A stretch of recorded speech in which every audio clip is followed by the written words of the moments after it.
দেশে ৬টি পাবলিক বিশ্ববিদ্যালয়ে নতুন উপাচার্য নিয়োগ দেওয়া হয়েছে। বিশ্ববিদ্যালয়গুলো হলো চট্টগ্রাম জগন্নাথ শাহজালাল বিজ্ঞান ও প্রযুক্তি বিশ্ববিদ্যালয়, বেগম রোকেয়া বিশ্ববিদ্যালয়, মাওলানা ভাসানী বিজ্ঞান ও প্রযুক্তি বিশ্ববিদ্যালয় এবং কবি কাজী নজরুল ইসলাম বিশ্ববিদ্যালয়। আজ শিক্ষা মন্ত্রণালয় এই সংক্রান্ত প্রজ্ঞাপন জারি করেছে।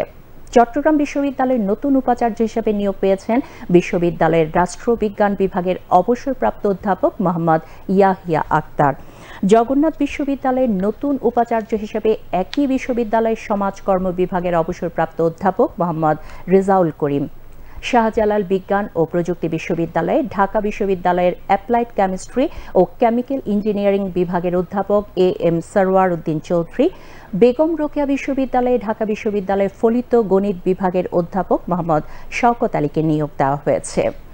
এছাড়া মাওলানা ভাসানী বিজ্ঞান ও প্রযুক্তি বিশ্ববিদ্যালয়ে ঢাকা বিশ্ববিদ্যালয়ের জেনেটিক ইঞ্জিনিয়ারিং অ্যান্ড বায়োটেকনোলজি বিভাগের অধ্যাপক মোহাম্মদ আনোয়ারুল আজিম আক্তান এবং কবি কাজী নজরুল ইসলাম বিশ্ববিদ্যালয়ের ঢাকা বিশ্ববিদ্যালয়ের সমাজ বিজ্ঞান বিভাগের অধ্যাপক মোহাম্মদ জাহাঙ্গীর আলম নতুন উপাচার্য হিসেবে নিয়োগ পেয়েছেন।